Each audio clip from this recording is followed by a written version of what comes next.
Welcome back to Tea and Couch with Alisa, where we spill all the tea about sexuality. Today on the couch, we have Olavi with me, who is going to spill the tea about his ADHD journey.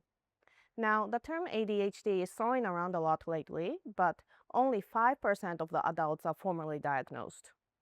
Today, we are going to deep dive into his diagnosis journey as well as how it shapes his different parts of his life, especially around relationship and intimacy. So, welcome, Olavi. Thank you for joining me today. Thank you for inviting me. It's very fun to be here. Thank you. Would you like to start with introducing yourself a little bit? Yes, I am Olavi. I am just a guy who recently, as in a few years ago, was diagnosed with ADHD. And mm, mm, yeah, I'm here to talk about my experience with that, how that process has affected me, how the ADHD has affected me before I knew it existed, and how it has affected me after. And I'm very excited to especially talk about how it has affected my relationships and mm, other topics that probably might come up as I inevitably veer off topic, which is also on topic. Okay, so first, let me ask, when did you first started to question that you might have ADHD? I realized that I was I realized that I was like not normal or what's the word, neurodivergent, I guess. Uh, Somewhere in teenage years, I knew that there was something different with me, but at that point, it culminated with a diagnosis of depression. It was only a few years ago, like maybe 3 years ago, when like I had always thought that there was like something deeper going on that caused the depression, right? And I had a coworker who was like, so how long has it been since you were diagnosed? And I was like, what? It's like ADHD. Like you have a lot of signs, and that's pretty much where the key went into the lock that unlocked all the thoughts in my brain, and all the gears started moving again. Um, that stuff suddenly started to make sense, and so that coworker like became kind of like a mentor in a way on how to get myself properly tested. Uh, How did he know so clearly that you might have it? Like, did he have ADHD also, or yes, she actually, she also has ADHD herself, so she was like really adept at picking out the signs, which to me were unknown at the time. But like she started explaining, and things started to make sense a lot. Um, like one of the signs was like that I was pretty much invulnerable to caffeine. Uh, like I had told her previously that I just drink it for the taste, for example. Like I was also fidgeting and forgetting simple stuff while remembering really interesting stuff. And like there are like lots of tiny symptoms that on their own don't like severely indicate towards ADHD. It could be just like anything, but as a whole, it can paint a more detailed and bigger picture. Mhm.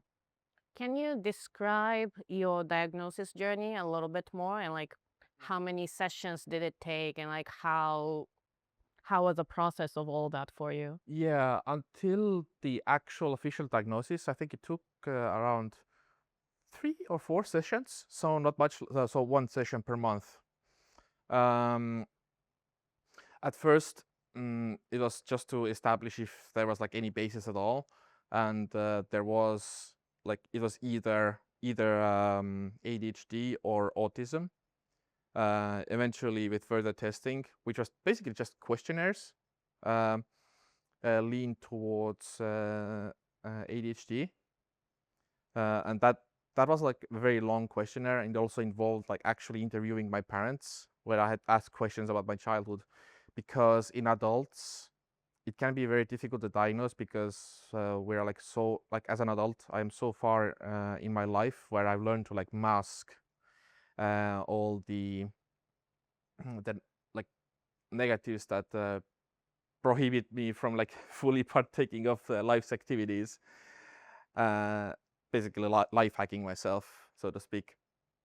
Um, so eventually, yeah, with basically came to the conclusion that it is likely that I have ADHD, and since I was already taking meds after second session, like we did like an experiment, and since I responded positively to medication, and I didn't have the effects that like somebody who doesn't have ADHD would have, since ADHD medication is essentially stimulants, and it actually made me more sleepy. It was concluded that it is likely that I have ADHD, and I got the diagnosis. So technically, the process is still ongoing, but I have found medication that fits me. Now it's more about like actually changing and recognizing my own behaviors to help me cope better, or not rather cope, but just like handle life better. And how long ago was it? Around a year and a half ago. Okay, so it's hmm quite recent then. Yeah, very, very recent. But the difference it has made, the discovery, has been immense. Not so much as like the quality of life improvement in the sense that I am still mm, very much affected by it, even under meds, but more like I am easier on myself because now that I know that I am not lazy, like I don't have those negative thoughts about myself, or rather, not as much. It is much easier to be kinder on myself, and it is easier to realize that I have worth, that I can do things, and the reason why I don't do things is not simply because I'm a bad person. um, so that is like a huge like rock of my mental self. And how is medication helping you in your life? So in my particular case, so like there's two different types of ADHD, broadly speaking. One is the like what not like usually people think of is like people hopping around like a rabbit, wall to wall, bouncing everywhere. But the other type is the more introspective one, like where all the fun stuff happens in here. And I am that kind. So basically, daydreaming a lot, thinking about a lot of things and nothing at the same time. Mm, and for example, keep forgetting things. And for example, already forgot what your question was. Like literally, the sieve for a brain, but a very selective memory in that sense. Like if there's something very interesting, it is burned into my brain forever. So I was asking about the medication. How did medication change your life? yeah, medication helps with all of that in the sense that it makes things easier to remember. It helps with the short-term memory. Um, it also helps staying on track on the topic that or on the task that I need to do, or switching from the task that I do not need to do from the task that I need to do. It makes the process easier, but I still have to convince myself mentally. Like for myself, I visualize it as that I have a crow, a bird in my brain that is actually like deciding what I'm going to do, and then there's me who has to manipulate the crow by throwing snacks and like stuff to move the levers and push the buttons that I need to do. And obviously, you can think that is a pretty messy, messy process, and a very chaotic one with limited success. But meds make that process a little bit easier. And how does people around you affect by your diagnosis, especially when it comes to dating and relationship? Um, in relationships, it has had a significant and severe effect. Basically, what usually happens is like I start dating. I fall in love quite easily, or like at least like I develop strong feelings quite easily because this is outside of ADHD, but as a personality, I decide to trust people very fast because I like to skip steps because otherwise it is boring. So maybe slightly related to ADHD. Um, but strong emotions initially, very focused, determined, but eventually, like as feelings settle, the relationship status becomes more normal. I do become bored, which is at like before I knew I had ADHD, I thought it actually meant that I fell out of love, but that wasn't the case. I was just bored. I was still in love. I was still dedicated, but I no longer had the drive to, for example, do the extra things like buy flowers after work when going home, or say something nice or give gifts, or sometimes like I forgot like some kind of holiday, uh, like for like doesn't even have to be like an anniversary. I just forget the important dates. That's except for a few very important birthdays. Mm. And when I'm alone, I also simply have trouble to clean, for example. Like uh, I'm I'm very panic driven. So if I know that there's a deadline coming, the panic increases and that motivates me. So then I'm okay. I'm very functional. I'm very focused. I can clean. I can do stuff.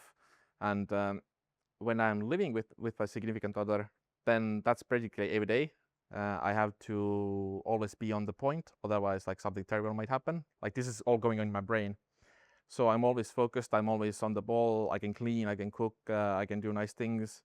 But like as soon as I'm alone or like there's no outside pressure, that's when those tasks no longer register as important.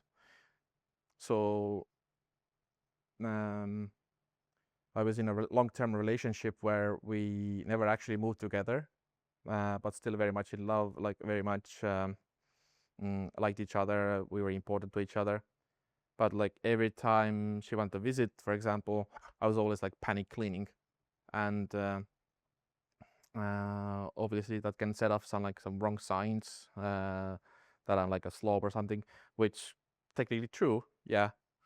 Uh, but like that's one of the important things that I had to deal with while I'm in a relationship, and yeah, commitment.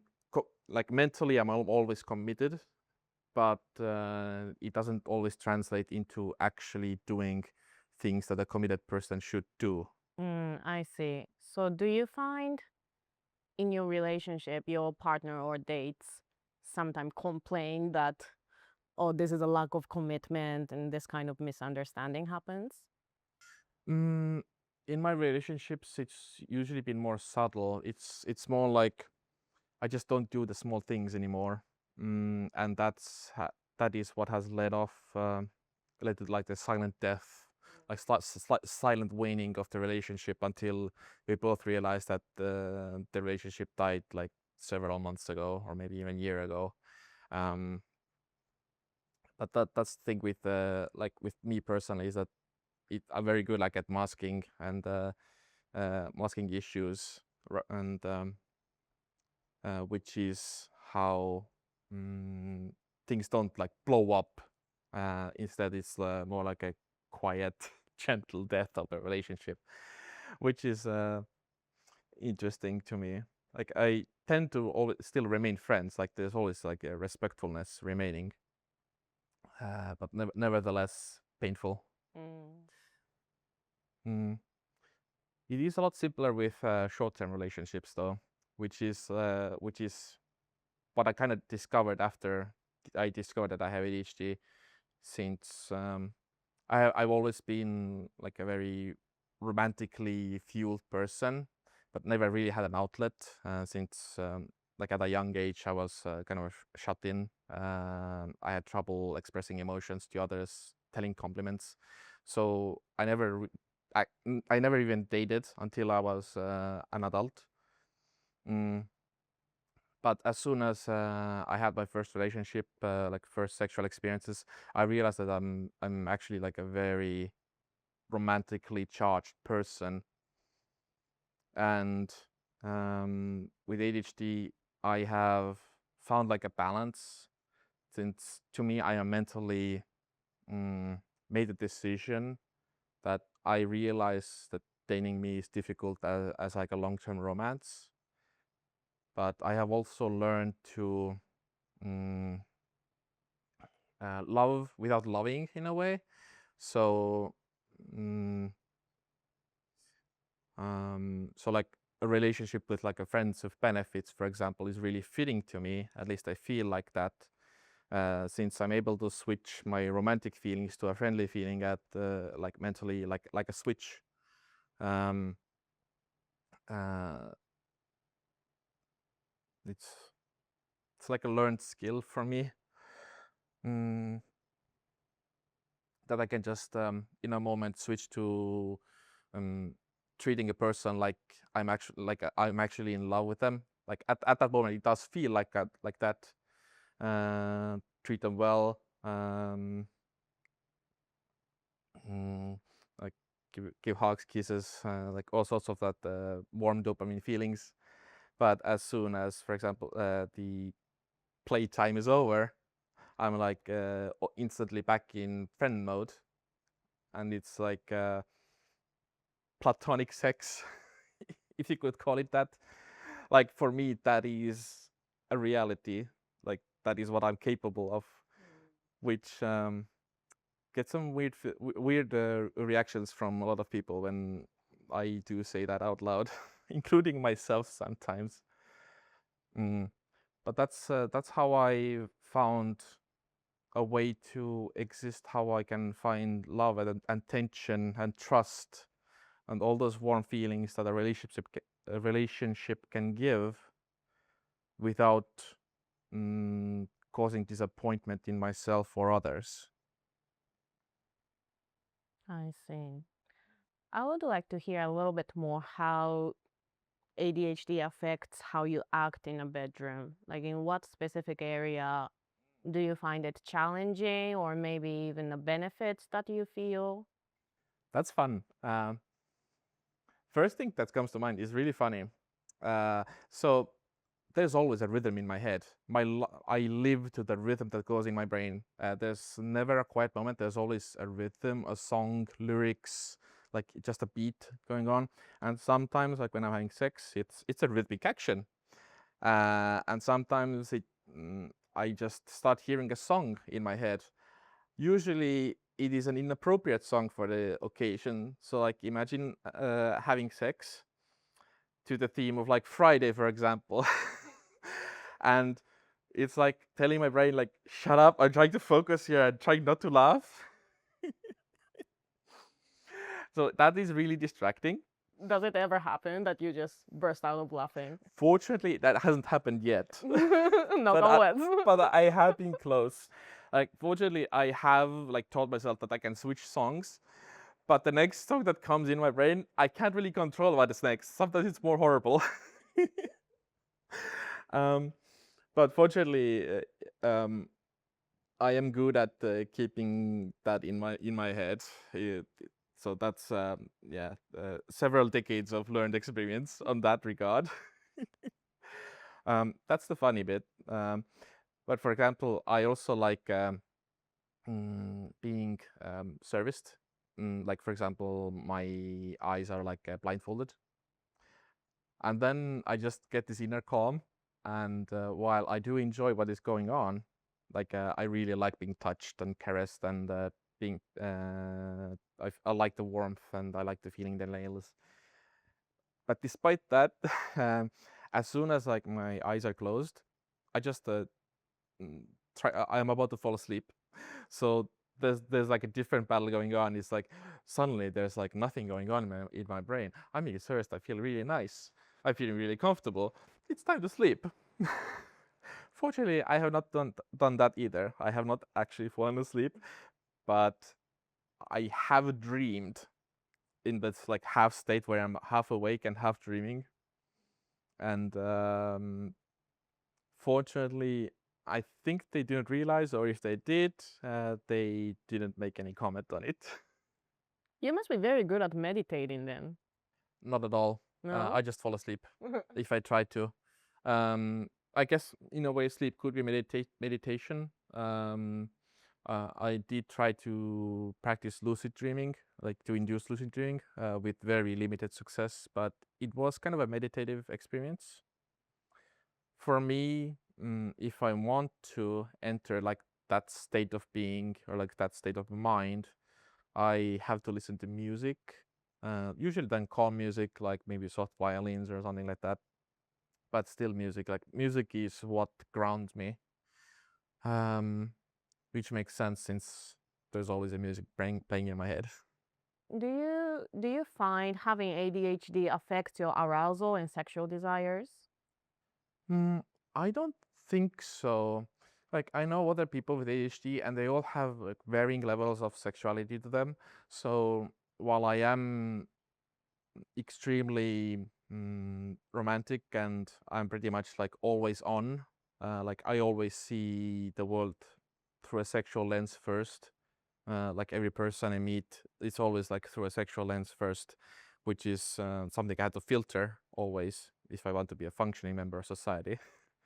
um, so in that regard, no, but ADHD definitely affects like how I express that. Mm, and yeah, it has made getting dates challenging since I always had to clean my home before something happens, and I can't do that unless I know there's like a specific plan in advance. So uh, if I don't know that something is going to happen or not, like then I just don't clean. I don't feel the urgency to, but then I go on a date and it goes really well, and then it's like, oh, let's go to your place, and then it's a bit awkward because then I'm forced to like either think of an excuse on why we can't do that, which usually sends like red flags, or I'm forced to be honest on why that is, which sends like a different kind of warning signal. So that is probably the biggest challenge I have. Um, not so yeah, the challenge is not how I express myself in the moment. It's more about planning and providing like a safe and welcoming space for the other person, I see. which is like why I always prefer to go to their place first, even if it's also like a completely uncleaned place, because I'm always easier on others than myself. Mm, like it is easier for me to forgive them for not being cleanly or clean um, or like being orderly. What if your date says, "Oh no, I don't care if your room is not clean"? Do you still feel a little nervous about it? Oh, absolutely, Yeah. because there's this always this feeling that their standards for like not clean are like much different than mine. Um, so it's that difference that always causes trepidation. Uh, there have been times where the date has been so good or like so nice, mm, where I have done that and invited them. It went really well. It wasn't like really bad at all, but it takes a lot of trust. Trust that is very difficult to build like within the first few dates. How long does it usually takes for you to like feel comfortable enough to trust someone? Mm, Depends on the person and how much I mentally like match the wavelengths with. Um, if it's really good, it doesn't take long at all, honestly. And let's say mm, usually 3 to 4 dates or like visits is usually enough for me to even establish I if I'm like good with that person, if that person matches me, if I match with her or she matches with me. Mm, since I lose interest very quickly if there is no or like if there's very little in common mentally, since like for me hugs and kisses and like being romantic is very important.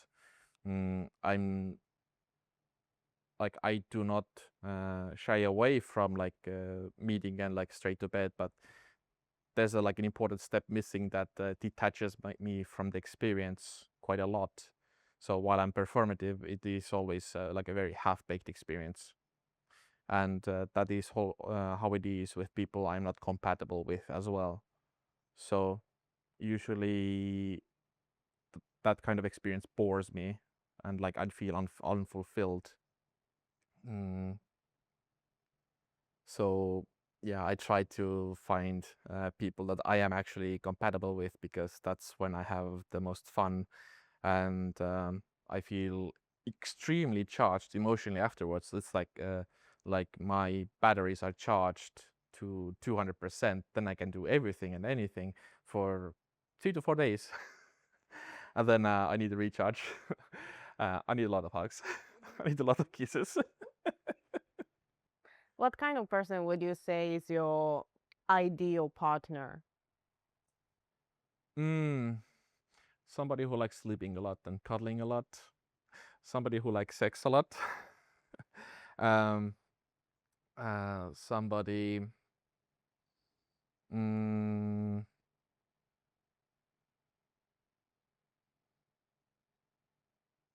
trying to think, put it into words. I feel very emotionally. Trying to find words for the emotions is challenging. Mm, somebody who is mm, equally emotionally charged, romantically charged, and sexually charged, but also doesn't take life too seriously. Hmm. Mm, and somebody direct, mm, like the less guessing there is to their thoughts, the better for me. Like if I don't have to spend my brain power trying to figure out like what's going on in her head, like if is she mad at me or is there something wrong, or is she happy, like the more response there is, directness, the easier it is for me to also be supportive and pleasurable. I mean, that goes well into relationship, but also into bisexual life. Like, if my partner is actually vocally telling me on ways to adjust me, like the usual, like faster, stronger, or kiss me or hug me, or whatever they want me to do, that is an incredible turn on, because it increases trust. Like I love that trust and directness, and it takes like a lot of thought away from me on like trying to guess what she wants into, and I can use that thought, that brain power instead into actually performing and doing those things. So that's the kind of person. Somebody who likes hugs, is direct, and likes sex as much as I do, which is a lot.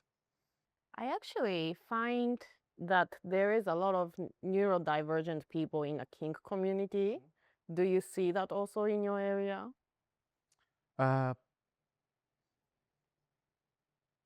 yeah, I would. I think it's because neurodivergence inherently like detaches you from the usual norms of morality and allows for a wider lens to experience the world. Maybe that's why. But I have noticed that now that you mention it. Mm, I think it's because we're simply forced to be more open with ourselves, to work with ourselves, to live in the world. That could be why. So, mm, uh, what's the opposite of neurodivergent? Neurodivergent, neurotypical. Neurotypical, yeah. Yeah. So, mm, if a neurotypical person wants to, or like decides to explore the world, like explore themselves, sexuality, then maybe just a little bit of a wider view on morals and like what people find like moral or taboo. Like I'm talking about like polygamy, for example. Like it's all about trust, and if you trust somebody and you know boundaries, then anything is possible without harm, without heartbreak. Thank you so much for sharing your story, Olavi, today. So we have a closing question, and we usually ask, what is a tea you want to spill to your younger self? So in your case, maybe you can share a tea you would like to spill to your younger self about your ADHD journey or anything related to dating and relationship.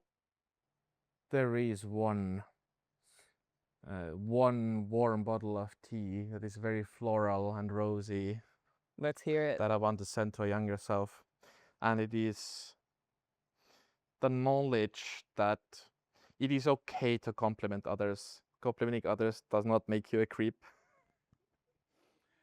The context for that is that in recent years I've like complimented people just on unusual things like how well they've done their hair or like the shirt they're wearing. But like colleagues, friends, almost everybody, and the reception has been very wholesome, and I think that behavior would heal the world a little bit. Yeah, I totally agree. It's okay to spread the kindness. I'm wearing that shirt that says it's okay to spread the kindness. Yes, Yes. that's so awesome. Exactly. Yeah, and that's also why I'm trying to wear more colorful things. Nice. Yeah, that's the tea I want to send back in time to a younger me. That's lovely. Thank you so much, Olavi. Thank you, Elisa.